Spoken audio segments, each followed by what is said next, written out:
नमस्कार. ॲस्टर आधार हॉस्पिटल प्रस्तुत आधार आरोग्याचा आधार तंत्रज्ञानाचा या विशेष कार्यक्रमामध्ये आपल्या सगळ्यांचं स्वागत. आजार कोणताही असो, व्याधी कोणतीही असो, ती त्रासदायक असतेच. त्यातही ज्या व्यक्तीला आजार झालेला आहे ती व्यक्ती सफर होत असतेच, पण त्याच्याबरोबरीनं त्यांचे कुटुंबीय सुद्धा एक प्रकारे त्या आजारामध्ये होरपळत असतात. काही आजार तर असे आहेत की ज्यांचं केवळ नाव घेतलं तरी माणूस गर्भगलित होतो. त्यामध्येच एक नाव आहे कॅन्सर. मेडिकल सायन्स खूप बदललंय, खूप झपाट्यानं विकसित झालेलं आहे. नवनवीन शोध लागतायत, नवनवीन टेक्नॉलॉजी आलेली आहे. पण अजूनही कॅन्सरबद्दल लोकांच्या मनातली भीती कायम आहे. आणि असं म्हणतात की कॅन्सरवरती आधुनिक पद्धतीनं उपचार होतात. कॅन्सरमधून एखादा माणूस सर्वाईव्ह होतो, पण सर्वाईव्ह होतो म्हणजे काय, तर आजचं मरण उद्यावरती गेलं अशी एक सर्वसामान्यपणे समजूत आहे. पण गेल्या काही वर्षामध्ये खरोखर वैद्यकशास्त्रामध्ये झपाट्यानं बदल झालेले आहेत. खूप नवनवीन तंत्रज्ञान आलेलं आहे, तज्ज्ञ डॉक्टर आलेले आहेत. कोल्हापुरातील ॲस्टर आधारसारख्या हॉस्पिटलमध्ये सुद्धा आता अत्याधुनिक असा कॅन्सर विभाग आहे. आज ॲस्टर आधार हॉस्पिटलमधील या कॅन्सर विभागामध्ये नेमकं काय काम चालतं, मुळात कॅन्सर हा आजार कुठून आला, याच्यावरती कशा पद्धतीनं उपचार केले जातात, याबद्दल आपण समजून घेणार आहोत. मी नेहमी म्हणतो की आयुष्यात कधीच कुणाला कोणत्याही परिस्थितीमध्ये हॉस्पिटलची पायरी चढायची वेळ येऊ नये. पण दुर्दैवानं जर तशी वेळ आली तर आपण गांगरून जाऊ नये, घाबरून जाऊ नये. कॅन्सरसारख्या आजारावरती तर योग्य वेळी निदान आणि योग्य वेळी उपचार अत्यंत महत्त्वाचे असतात. आणि त्या दृष्टीनं जनजागृती म्हणून आजचा हा कार्यक्रम. आज या कार्यक्रमामध्ये ॲस्टर आधार हॉस्पिटलमधील दोन तज्ज्ञ डॉक्टर आपल्यासोबत आहेत. मी आजच्या या कार्यक्रमामध्ये स्वागत करतो डॉक्टर पी.बी. शहा सरांचं. सर नमस्कार. सर्जिकल ऑन्कॉलॉजिस्ट आहेत आणि जवळपास 40 वर्षांचा त्यांचा अनुभव आहे. आजचे आपले दुसरे डॉक्टर आहेत डॉक्टर वैभव आमले. नमस्कार. आपले स्वागत आहे. आमले सर हे मेडिकल ऑन्कॉलॉजिस्ट आहेत. मला या दोन्ही डॉक्टरांकडनं अतिशय जटिल आणि आम्हाला ज्या विषयावरती बोलायला आवडत नाही, ऐकायला सुद्धा आवडत नाही, अशा कॅन्सर या विषयावरती जाणून घ्यायचे, समजून घ्यायचे. कारण जर आपल्याला एखाद्या गोष्टीची माहिती असेल तर आपण दुर्दैवानं तशी वेळ आली तर आपण त्या संकटाशी अधिक जोमानं सामना करू शकतो. आणि सुरुवातीलाच सांगतो, कोणताही आजार असू दे, पण जर आपली विल पॉवर चांगली असेल, सकारात्मक इच्छा जर असेल तर नक्कीच त्या आजारावरती मात मिळवता येते. शहा सर, 40 वर्ष तुम्ही काम करताय. एकूणच सगळं लाईफस्टाईल बदलत चाललेली आहे, राहणीमान बदलत चाललेलं आहे. आतापर्यंत जे डॉक्टर आले ते सांगतात की लाईफस्टाईल डिसीजेस वाढत चाललेले आहेत आणि सगळ्या आजारांचं मूळ हे आपल्या आहार विहारामध्ये असतं. पण कॅन्सरचं मूळ नेमकं कशात असतं? कारण अगदी लहान लहान मुलांना सुद्धा आता कॅन्सर डिटेक्ट होत आहेत आणि त्याचं प्रमाण वाढत चाललेलं आहे. काय आहे नेमकं कारण काय आहे नेमकी? आता जर कारणं बघायला गेली तर मुळात हा प्रश्न आहे की कॅन्सर हा झपाट्यानं वाढत आहे. हो. जर नॅशनल रजिस्ट्री जी कॅन्सरची आहे त्यांनी 2022ला ज्या डेटा पब्लिश केला आहे त्यात जवळजवळ 2022मध्ये 14 लाख लोकांना कॅन्सर डिटेक्ट झालेला आहे. म्हणजे ऑलमोस्ट 1 लाखात 100 लोकांना कॅन्सर डिटेक्ट होतो. म्हणजे 1 आउट ऑफ 9 हा स्त्री किंवा पुरुषापैकी कुणाला तरी कॅन्सर होतो. आणि हे प्रमाण असंच वाढण्याची शक्यता आहे. असेच ह्याला मूळ कारण म्हणजे 2-3 कारणं आहेत. एक तर आयुष्यमान वाढलेलं आहे लोकांचं. आयुष्यमान वाढल्यामुळं जे आजार उशिरा होतात त्याचं प्रमाण वाढलेलं आहे. दुसरी गोष्ट अशी आहे की डायग्नॉस्टिक आपल्या ज्या टेस्ट असतात त्याही चांगल्या प्रमाणात हल्ली होतात. CT स्कॅन आहे, MRI आहे, एंडोस्कोपी आहे. आणि पूर्वी कसं होतं की वय वाढलं की कशाला आता आपण तपासण्या करावा, काय करावं, ही प्रवृत्ती थोडी बदलली. म्हणजे वयस्क लोक पण आता तपासणीला तयार होत आहेत. ह्यामुळे थोडंसं डिटेक्शन, पूर्वी कॅन्सर असायचा पण तो डिटेक्ट होत नाही. दुसरी गोष्ट सामाजिक परिस्थिती बदललेली आहे. आज जर बघितलं तर एक्स्पेशली स्त्रिया करिअर ओरिएंटेड झाल्या, ती चांगली गोष्ट आहे. पण त्याच्यामुळं लेट मॅरेजेस, मुलं न होऊन देणे, ह्याच्यामुळं ओव्हरी आणि ब्रेस्ट ह्याचं वाढलेलं आहे प्रमाण. दुसरं आपली प्रगती झाली आहे. प्रगती झाल्यामुळं तुमचं सोशो इकॉनॉमिक स्टेटस वाढलेलं आहे. त्यामुळं तुमचं खाणं पिणं हे सगळं बदललं आहे. डाएट बदललेलं आहे. ह्या सगळ्याचा परिणाम कशावर झालेला आहे की कॅन्सर वाढल्यावर झालेला. पण सर मग अगदी लहान मुलांना पण कॅन्सर होतो, त्यांचा काय दोष? तो थोडासा जेनेटिक प्रीडिस्पोजिशन असू शकतं, म्हणजे जनुकात काय बदल असतात त्यांना ते जास्त प्रमाणात व्हायची शक्यता असते. अच्छा, एवढंच. वैभव सर, तुम्ही मेडिकल ऑन्कॉलॉजिस्ट आहात, म्हणजे माझ्या अल्पमती ज्ञानानुसार तुम्ही औषधं देऊन कॅन्सरवरती उपचार करता आणि सर सर्जिकल म्हणजे शस्त्रक्रिया करून ऑपरेशन करून त्याच्यावरती उपचार करतात. तर मुळात कॅन्सर डिटेक्ट झाल्यानंतर औषधावरती पूर्णपणे कॅन्सर बरा होऊ शकतो का त्याच्यावरती शस्त्रक्रियेशिवाय पर्याय असत नाही? नाही, आता बेसिकली कॅन्सरचे आपण दोन प्रकार करतो. एक हिमॅटॉलॉजिकल मॅलिग्नन्सीज म्हणजे ब्लड रिलेटेड जे असतात आणि दुसरे सॉलिड कॅन्सर्स म्हणजे breast cancer, ovary cancer. Most of this solid कॅन्सर्समध्ये सर्जरी ही लागतेच, ज्याच्यामध्ये गाठ आहे. आता लिम्फोमा एक असा प्रकार आहे हिमॅटॉलॉजिकल मॅलिग्नन्सी म्हणजे ब्लड कॅन्सरचा प्रकार आहे, त्यात गाठी असतात, मग त्याला सर्जरी करत नाही आपण, तर किमोथेरपीने आपण पूर्ण बरा करू शकतो. पण 80 ते 90% आजारांमध्ये स्टेज 1 to 3 जेव्हा असतात कॅन्सर, सर्जरी ही लागतेच. पण ब्लड मॅलिग्नन्सी असतील, अक्यूट ल्युकेमिया, लिम्फोमाज, याच्यामध्ये आपण किमोथेरपी देऊन तो आजार पूर्णपणे बरा करू शकतो. त्या टॅबलेट सुद्धा आलेल्या आहेत, गोळ्या असतात, त्याच्याने आपण तो बरा करू शकतो. पण सॉलिड कॅन्सर्स असतील, स्तनाचा कॅन्सर, ओव्हरीचा कॅन्सर, कोलॉनचा कॅन्सर, आतड्यांचा, याच्यामध्ये सर्जरी ही लागतेच. पण म्हणजे जिथे सर्जरी आहे तिथे औषधही फक्त सपोर्टिव्ह असतात, पण त्याला सर्जरीशिवाय पर्याय असत नाही. पण जिथे औषधांनी सुद्धा कॅन्सरवरती उपचार करता येतात तिथे सर्जरीची गरज आहेच असं नाही. फक्त निदान करण्यापुरती बायोप्सी लागते आपल्याला. बायोप्सी झाल्यानंतर आपण किमोथेरपी देऊन किंवा टॅबलेट्स देऊन तो आजार कंट्रोल करू शकतो. पण आता हे किमोथेरपी या शब्दाची एवढी भीती आहे, जे एकतर त्याचे भरपूर साईड इफेक्ट आहेत असं आहे, म्हणजे मुळात केस गळतात किंवा रॅशेस उमटतात. ह्या सगळ्या आता एवढं आपण जे सुरुवातीला म्हणलं की मेडिकल सायन्स डेव्हलप होत चाललेलं आहे, नवनवीन टेक्नॉलॉजी येते आहे, या सगळ्यामध्ये किमोथेरपीचे साईड इफेक्ट करणारं तंत्रज्ञान काही आले का? हो, आता किमोथेरपीचा सगळ्यात महत्त्वाचा साईड इफेक्ट कोणता आहे? हेअर लॉस किंवा केस गळणं. त्यालाच पेशंट घाबरतात. पण त्याच्यासाठी स्काल्प कुलिंग टेक्नॉलॉजी आलेली आहे, जे आपल्या अष्ट्राधारमध्ये सुद्धा आहे. त्याच्यामध्ये आपण एक कॅप लावतो केसांना आणि तिथं टेम्परेचर कमी ठेवतो केसांचं मुळाशी, त्याच्यामुळे केस गळण्याचं प्रमाण बरंच कमी होतं. हा एक महत्त्वाचा भाग आहे. दुसरे आता साईड इफेक्ट्स कमी करण्यासाठी टार्गेटेड ट्रीटमेंट्स आलेले आहेत. किमोथेरपी सोबत आपण टार्गेटेड ट्रीटमेंट जर ॲड केला, समजा इम्युनोथेरपी किंवा मोलिक्युलर ट्रीटमेंट्स आहेत, EGFR नावाचं म्युटेशन असेल तर आपण एखादी टॅबलेट देऊ शकतो फक्त, जेणेकरून किमोथेरपी द्यायची गरज नाही. अशा नवीन नवीन ट्रीटमेंट्स वापरून साईड इफेक्ट्स बऱ्यापैकी कमी करता येतात आपल्याला. आणि मग जे रेडिएशन करतात हेही तुमच्याच ट्रीटमेंटचा एक भाग असतो का? रेडिएशनसाठी रेडिएशन ऑन्कॉलॉजिस्ट असतात. अच्छा, म्हणजे ते पुन्हा आणि तिसरी एक ब्रँच आहे. बरोबर. अच्छा, म्हणजे मेडिकल ऑन्कॉलॉजी, रेडिएशन ऑन्कॉलॉजी आणि सर्जिकल ऑन्कॉलॉजी.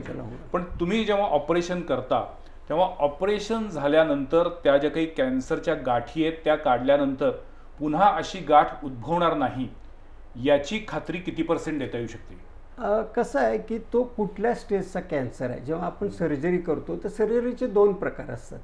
एक तर क्युरेटिव्ह सर्जरी, क्युरेटिव्ह इंटेंट म्हणजे आपण पेशंट पूर्ण बरा करायच्या दृष्टीने केलेली सर्जरी, आणि दुसरी सर्जरी असते पॅलिएटिव्ह सर्जरी. पॅलिएटिव्ह म्हणजे काय काय याच्यात कॅन्सर हा बराच पुढच्या स्टेजला गेलेला असतो, तो बरा करायच्या स्टेजमध्ये नसतो. त्याच्यात मेन आपली ट्रीटमेंट केमोथेरपी किंवा रेडिओथेरपी असते. पण काही पेशंटला काही अडचणी येऊ शकतात. फॉर एक्झाम्पल आतड्याचा कॅन्सर असेल आणि त्याचं पोट फुगलं, आतड्याला अडथळा आला, तर त्याला पॅलिएटिव्ह सर्जरी करून आपण रस्ता करतो. किंवा श्वासनलिका चोकअप झाली तर आपण ट्रॅकिओस्टॉमी करतो. काही वेळेला अन्ननलिका चोकअप झाली तर पोटात नळी घालून त्याला खाण्यापिण्याची सोय करतो. ही पॅलिएटिव्ह सर्जरी आहे. पण मग ही पॅलिएटिव्ह सर्जरी म्हणजे खरंच आजचं मरण उद्यावरती एवढाच प्रकार नाही? आजचं मरण उद्यावरती हे मान्य आहे मला, पण त्याची शेवटी कसं आहे, 2 कन्सेप्ट्स आहेत.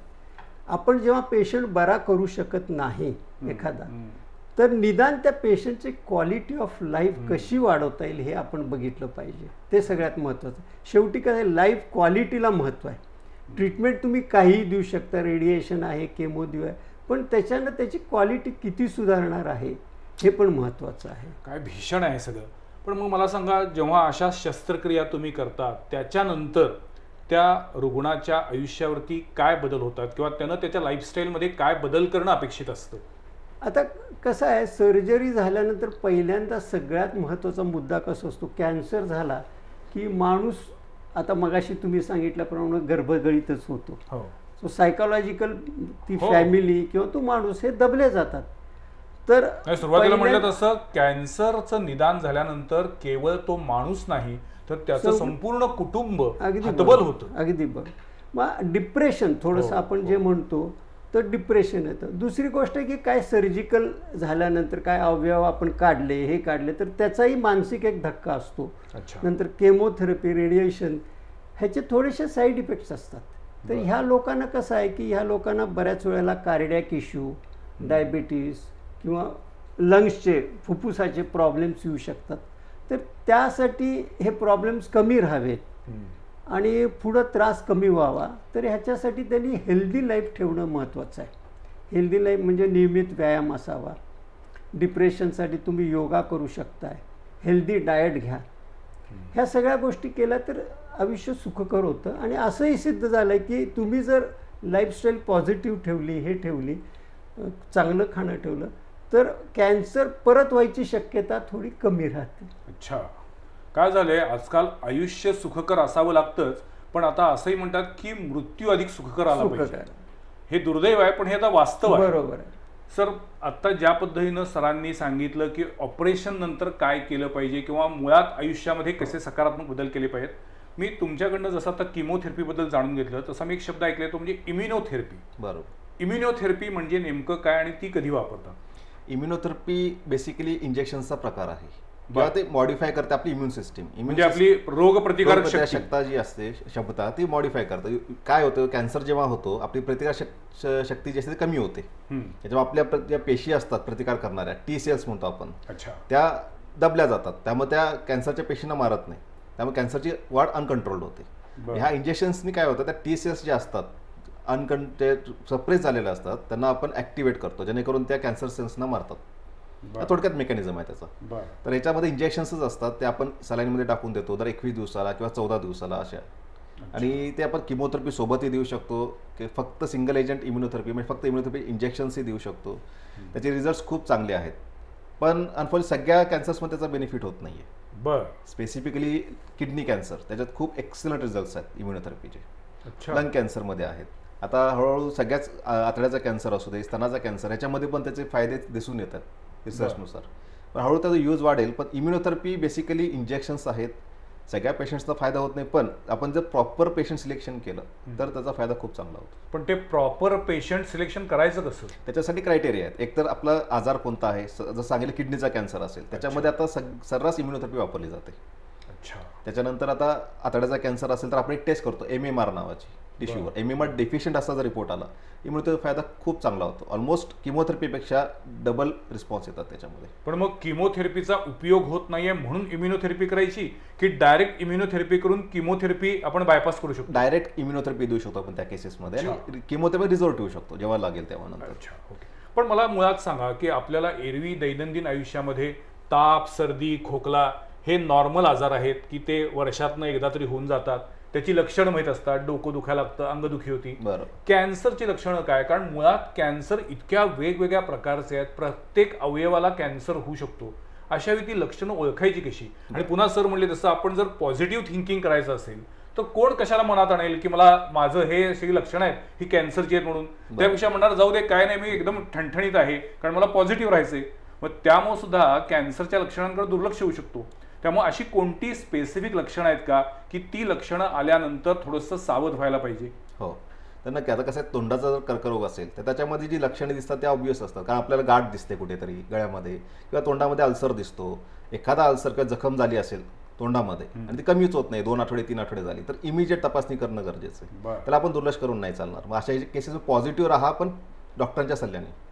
दुसरी गोष्ट, पोटाचे जे कॅन्सर असतात त्याच्यामध्ये लवकर निदान होत नाही का त्याचे सिम्पटम्स जे आहेत किंवा लक्षणे जे आहेत ते एवढे नॉन स्पेसिफिक आहेत. का तर पित्त होतं, मग आपण काय करतो, पित्ताची गोळी घेतो, 2 महिने 3 महिने पेशंट तसेच ढकलतात. पण पित्त जर वरचेवर होत असेल, गोळ्यांनी सुद्धा कंट्रोल होत नसेल तर लगेच डॉक्टरांकडे जाऊन एंडोस्कोपी करून निदान करणं गरजेचं आहे. तसंच ओव्हरीचा कॅन्सर जो आहे त्याच्यात जी लक्षणं जी आहेत ते नॉन स्पेसिफिक आहेत. फक्त पोट दुखतं किंवा उचक्या लागणं, वजन कमी होणं हीच लक्षणं आहेत.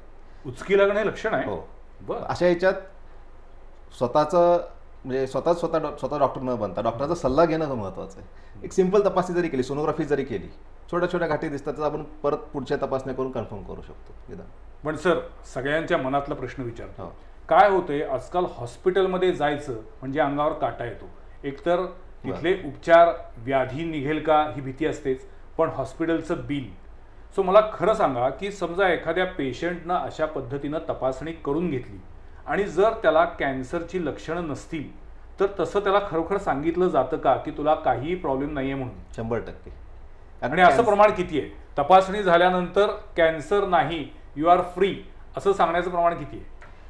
म्हणजे एखादा पेशंट तुमच्याकडे आला की मला इथे अल्सर आहे किंवा गाठ आहे, तर आपण त्याला डायरेक्ट असं सांगू शकत नाही की नाही. आपण तपासण्या करून ते कन्फर्म करतो. समजा तोंडामध्ये अल्सर असेल तर त्याची आपण बायोप्सी घेतो. बायोप्सीवर जर निदान कन्फर्म झालं कॅन्सर आहे तर 100% आपण त्याची ट्रीटमेंट देऊन त्या पेशंटला बरा करू शकतो. पण बायोप्सीमध्ये जर निगेटिव्ह असेल तर आपण त्याला अजिबात ट्रीटमेंट देत नाही. त्यामुळे असं नाही की तुम्हाला एखादी गाठ आहेच मग तो कॅन्सरच निघेल असं नाही आहे. त्याचं एक दुसरं उदाहरण आहे, टीबी असतो बऱ्याच पेशंट्सना. गळ्यामध्ये एखादी गाठ असेल, तपासणी केली, बायोप्सी केली, टीबी निघू शकतो. तर टीबीची ट्रीटमेंट घेतली, पेशंट्स बरे होतात. त्यामुळे असं नाही आहे की एखादी सिटी स्कॅनमध्ये किंवा कोणत्याही तपासणीमध्ये एखादी गाठ दिसली तर आपण त्याला डायरेक्ट कॅन्सर लेबल करत नाही, त्याची बायोप्सी करतो. बायोप्सी हा सगळ्यात महत्त्वाचा पार्ट आहे. दुसरा गैरसमजूत आहे की बायोप्सी केली की कॅन्सर वाढतो, पण तसं नाही आहे. बायोप्सी हे निदान करण्यासाठी खूप महत्त्वाची ट्रीटमेंट इन्व्हेस्टिगेशन सगळ्यात महत्त्वाचं. बायोप्सीवर आपल्याला बऱ्याच तपासण्या करता येतात. आता तुम्ही मगाशी विचारलं इम्युनोथेरपीसाठी जर तपासण्या करायच्या तर बायोप्सीवर करायच्या असतात. बायोप्सी केल्याशिवाय आपण कोणत्याही पेशंटला खात्रीपूर्वक सांगत नाही की कॅन्सर आहे. जरी मला वाटत असेल सिटी स्कॅन बघून का हा कॅन्सरच आहे, 90% का 95% का 99% जरी मला वाटतं की हा कॅन्सर आहे, पण मला ते प्रूव्ह करावं लागतं. याच्यात मी थोडंसं ॲड करेन. आता तुम्ही जो प्रश्न विचारला की 100% तुम्ही सांगता का, तर युजली बरेच पेशंट असतात तर बऱ्याच वेळेला तो फोबिया असतो. दोन गोष्टी असतात, दोन प्रकारचे पेशंट असतात की फारसे काही सिम्पटम्स नसले तरी फोबिया म्हणून येतात. त्यांना आम्ही सगळ्या तपासण्या त्यांच्या समाधानासाठी, जरी आम्हाला खात्री असली की काही नाही तर त्याच्या समाधानासाठी त्या कराव्या लागतात आणि मग आम्ही सांगतो. तरी असे बरेच पेशंट असतात की ते रिपीटेडली येतात. अशा पेशंटचं मग आपल्याला काउन्सिलिंग करणं जरुरीचं असतं. मग काय बऱ्याच वेळेला आम्ही मग काउन्सिलरकडे पाठवून त्यांचं काउन्सिलिंग करतो आणि घरच्या लोकांनाही समजून सांगतो. पण सरांनी सांगितलं तसं की आपण सांगू शकतो की बाबा तुला कॅन्सर नाही. आणि जिथं आपल्याला थोडासा डाऊट आहे की बाबा आपण 100% याला सांगावं की नाही, अशा वेळेला आम्ही त्यांना सांगतो तुम्ही फॉलोअप करा. फॉलोअपच्या वेळेला आपण बघू, काय नसेल तर तो प्रश्न सॉल्व्ह होऊन जाईल.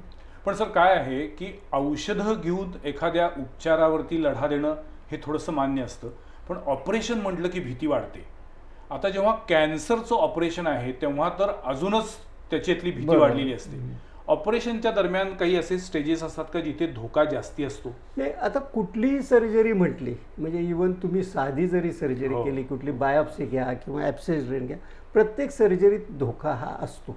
त्याचे पर्सेंटेज वेगवेगळे असतात आणि हे पर्सेंटेज त्या पेशंटच्या प्रकृतीवर, मग एखादा समजा हार्ट पेशंट आहे किंवा डायबिटीस आहे किंवा ओल्ड आहे, वयोमानात त्याची ताकद कमी आहे, तर त्या ह्याच्यावर बऱ्याच गोष्टी अवलंबून असतात. दुसरी गोष्ट म्हणजे तुमची सर्जरीची मॅग्निट्यूड, किती मोठी सर्जरी आहे, ही सर्जरी त्या ह्याच्यावर सुद्धा हे धोके अवलंबून असतात. बरं, तर साधारण आम्ही सगळं वर्कअप करतो. काय रिस्क असेल तर ती रिस्क आम्ही एक्सप्लेन करतो पेशंटला.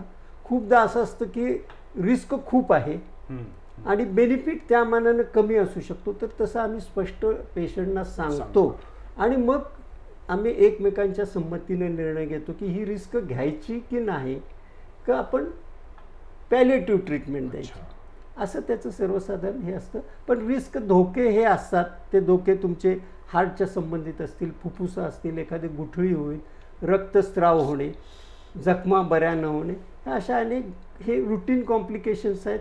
त्याचं थोडंसं प्रमाण तब्येत थोडी नाजूक असल्यामुळं अधिक असायचं राहू शकतं. आता ॲस्ट्रा आधारमध्ये कोणकोणत्या कॅन्सरवरती शस्त्रक्रिया होतात आणि आता आपल्याकडे इन्फ्रास्ट्रक्चर वाईज काय काय अवेलेबल आहे? कॅन्सरच्या आमच्याकडे सगळ्याच शस्त्रक्रिया असतात. डॉक्टर आमले आहेत, मेडिकल ऑन्कॉलॉजिस्ट आहेत, सर्जरी आहे, त्यामुळे पूर्ण सगळ्या ब्रँचेस आहेत. दुसऱ्या गोष्टी लॅप्रोस्कोपिक सर्जरी होते. बरं. आणि इन्व्हेस्टिगेशन्स वाईज ज्या फॅसिलिटीज आहेत, MRI, CT स्कॅन, या सगळ्या फॅसिलिटीज, एंडोस्कोपी, या सगळ्या फॅसिलिटीज आपल्याकडे अवेलेबल आहेत. आपण आता या इंटरव्ह्यूच्या शेवटच्या टप्प्यात आलेलो आहे, कारण या विषयावरती फार बोलायची सुद्धा भीती वाटते अशी परिस्थिती आहे. पण मला विचारायचं आहे की सुरुवातीला आपण जे म्हटलं की काही कॅन्सर जेनेटिक कॅन्सर असतात, म्हणजे नेमकं काय, कशामुळे ते होतात? म्हणजे आपल्याकडे अजूनही कुटुंबातल्या नात्यांमध्ये लग्न करण्याचा अजूनही प्रघात आहे त्याच्यामुळे पण काही परिणाम होऊ शकतो का? आणि आता दुसरा प्रश्न असा आहे की आपला जसं सरांनी म्हटलं की खाणं, आता शिरोळ तालुक्यामध्ये कॅन्सरचे सर्वाधिक रुग्ण आढळतात असं एक बोललं जाते, त्याला अजून शास्त्रीय आधार नाहीये पण असं बोललं जाते. तर हे नेमकं काय प्रकरण आहे सगळं? आता जेनेटिक ज्या गोष्टी असतात, जेनेटिक म्हणजे अनुवंशिकता, बरोबर, हेरिडिटी म्हणजे ट्रान्समिट होतं जनरेशन टू जनरेशन, मागच्या पिढीपासून पुढच्या पिढीला जातात. तर त्याच्यामध्ये स्तनाचा कॅन्सर, ओव्हरीचा कॅन्सर, स्वादुपिंडाचा कॅन्सर, प्रोस्टेट कॅन्सर, ह्या 4 कॅन्सर्समध्ये त्याचं जे निदान आहे कन्फर्म करता येतं आपल्याला. पण म्हणजे मग मातेला जर कॅन्सर झाला असेल तर तिच्या मुलीला कॅन्सर होण्याची शक्यता वाढलेली आहे. हा वर्ड खूप महत्त्वाचा, शक्यता होईलच असं नाही. मग त्यासाठी काय करतो, समजा एखादी स्त्री आहे तिला स्तनाचा कॅन्सर असेल तर आपण एक जर्मलाईन म्युटेशन टेस्टिंग म्हणजे ब्लडची टेस्ट आहे, ब्लड चेक करतो. त्याच्यामध्ये म्युटेशन असतात, ब्राका नावाचे एक म्युटेशन आहे, BRCA 1 आणि 2, हे 2 जीन्स टेस्ट करतो आपण.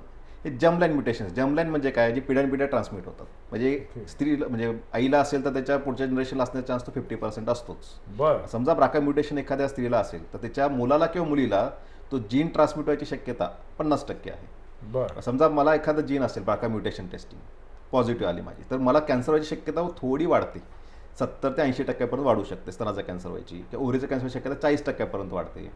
पण जर जीन असेल मला म्हणजे कॅन्सर होईलच असं नाहीये. पण मग ही जी तुमची आता जी टेस्ट आहे ही त्या अपत्यानं कोणत्या वयात करायची असते? युजली 21व्या वर्षानंतर करतो आपण, म्हणजे पेशंटच्या संमतीने करायची असते ती टेस्ट, त्यामुळे 21 वर्षानंतर करतो आपण. म्हणजे एखादी लहान मुलगी असेल संज्ञान झाल्यानंतर, लहान मुलीला 16-17 वर्षाला आपण युजली करत नाही, आणि पेशंटची संमती लागते त्याला.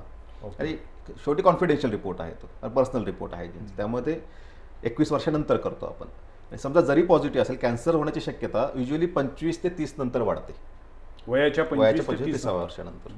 मग हे हेरिडिटरी टेस्टिंग आपण आता रुटीनली करतोय बऱ्याच पेशंट्सचं. स्तनाचा कॅन्सर असेल, ओव्हरीचा कॅन्सर, ह्याच्यामध्ये तर कंपल्सरी करायला पाहिजे. आणि ती सिम्पल ब्लड टेस्ट आहे, त्याच्यामध्ये ते कळून जातं. आणि दुसरा भाग, अनुवंशिकता जर प्रूव्ह झाली किंवा मला असं एखादं म्युटेशन असेल तर त्याची काळजी घेऊ शकतो आपण. बरेच पेशंट घाबरतात की मला आता ते जीन आहे म्हणजे मला कॅन्सर होईलच, तर हा सगळ्यात मोठा गैरसमज आहे. शक्यता वाढते, मग त्याचा आपण काळजी घेऊ शकतो. समजा आता ब्राका म्युटेशन असेल एखाद्या स्त्रीला, ब्रेस्ट कॅन्सर व्हायची शक्यता 70% वाढत असेल तर आपण फक्त वर्षाला एकदा MRI करू शकतो ब्रेस्टचा, दोन्ही ब्रेस्टचा. त्याच्यामध्ये छोटी जरी गाठ आढळली, 0.5 सेंटीमीटर 1 सेंटीमीटर, इमिजिएट सर्जरी केली आपण तर क्युअर होतात पेशंट्स. पॉझिटिव्हली घेण्यासाठी ह्या टेस्टिंग आहेत सगळं. असं नेहमी आपण म्हणतो, ऐकतो, वाचतो की तंबाखूमुळे आपल्याला तोंडाचे कॅन्सर होतात. पण मग मला सांगा की तंबाखूच्या व्यतिरिक्त आता इतके अंमली पदार्थ आले, या अंमली पदार्थांचा आणि कॅन्सरचा काही संबंध आहे का? डेफिनेटली. कोणताही अंमली पदार्थ वापरला की कॅन्सरची शक्यता वाढते. तंबाखू असू दे, मग तो कोणत्याही फॉर्ममध्ये, सिगारेट असू दे, बीडी असू दे, गुटखा असू दे, कोणताही फॉर्म तंबाखूजन्य पदार्थ घेतले की रिस्की वाढते. नाही पण आता अफू आहे, म्हणजे आता कोल्हापूरमध्ये अफूचं प्रमाण वाढायला लागलेलं आहे. बाकीचे आजकाल ते पांढरे व्हाईटनर सारखं वापरून सुद्धा आता मुलं नशा करतायत. याचा आणि कॅन्सरचा काही संबंध असू शकतो? त्याच्याने रिस्क वाढते. कोणत्याही प्रकारची नशा केली की कॅन्सरची रिस्क वाढते. इव्हन अल्कोहोल कोणत्याही प्रमाणात घेतलं हार्मफुल आहे बॉडीसाठी, पण रिस्क ही वाढतेच त्याच्याने. अच्छा, मला सांगा सर, आता या सगळ्या परिस्थितीमध्ये कॅन्सर विरुद्धची लढाई असं म्हणून सगळी हॉस्पिटल प्रयत्न करतायत, सगळे डॉक्टर प्रयत्न करतायत, पण असं होऊ शकतं का की कॅन्सरवरती पूर्णपणे विजय मिळवता येईल?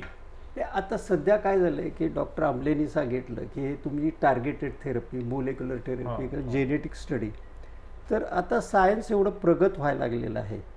पूर्वी जेव्हा आम्ही प्रॅक्टिस चालू केली आहे, सर्जरी हा एकच मुद्दा होता की मेन हे होतं. त्यावेळेला रेडिएशन किंवा केमोथेरपी एवढी डेव्हलप झाली नव्हती, ही डेव्हलप झाली लेट 19th सेंचुरीमध्ये. तर त्यानंतर कॅन्सर पूर्वी बरं व्हायचं प्रमाण आणि आता ह्याच्यात खूप फरक पडलेला आहे, खूप फरक पडलेला आहे. पण कॅन्सर पूर्ण बरा होतो असं म्हणता येईल? हो, म्हणू 100% बरा? 100% आपण म्हणू शकत नाही, पण बरा व्हायचं प्रमाण नक्की वाढलेलं आहे. अच्छा. आणि आता काय झालेलं आहे, हे मोलेक्युलर स्टडीजमुळं ट्रीटमेंट ही पर्सनलाइज झाले. पर्सनलाइज म्हणजे तुम्ही प्रत्येक पेशंटला काय ट्रीटमेंट, एखाद्या पेशंटला मी हीच ट्रीटमेंट देईन, दुसऱ्याला तीच देईन असं नाही, तर प्रत्येक पेशंटला जी जरूर आहे ती ट्रीटमेंट देऊन मी बरा करू शकतो. तर कदाचित पुढच्या काही वर्षात आर्टिफिशियल इंटेलिजन्स, हे मोलेक्युलर स्टडीज ह्याचा उपयोग करून कॅन्सर हा जवळजवळ बरा करू शकतो आपण. जरी बरा नाही झाला तरी क्रॉनिक डिसीज आपण करू शकतो, म्हणजे रुमॅटॉइड आर्थरायटिस आहे, TB आहे, असे क्रॉनिक राहू शकतो. त्यामुळं होप ही नक्कीच आहे, नक्कीच आहे. मला वाटतं आजच्या एपिसोडची सांगता मी इथेच करावी, कारण डॉक्टर PB शहा सर ज्यांच्याकडे बघितल्यानंतरच एक मोठा आश्वासक दिलासा मिळतो की असे आपल्या वडिलांसारखे आजोबांसारखे डॉक्टर ज्यांच्या हाती आपण स्वतःला सेफ फील करू शकतो, असे डॉक्टर जेव्हा सांगतात की अशी वेळ नक्की येईल ज्याच्यामध्ये आपण कॅन्सरवरती मात करू, किंबहुना कॅन्सरला बरोबर ठेवून सुद्धा चांगलं आयुष्य जगू शकू, याच आशेतून आणि नवनवीन तंत्रज्ञानातून मला असं वाटतं की नक्कीच वैद्यकशास्त्रामध्ये एक क्रांती घडेल आणि लवकरच कॅन्सर हद्दपार तरी होईल किंवा कॅन्सरवरती छाती ठोकपणे आपल्याला निर्विवादपणे मात करता येईल असा दिवस उजाडेल. तुर्तास हे दोन्ही डॉक्टर आजच्या या एपिसोडमध्ये सहभागी झाले, याबद्दल दोन्ही डॉक्टरांचे मनापासून आभार मानतो. धन्यवाद. धन्यवाद. धन्यवाद.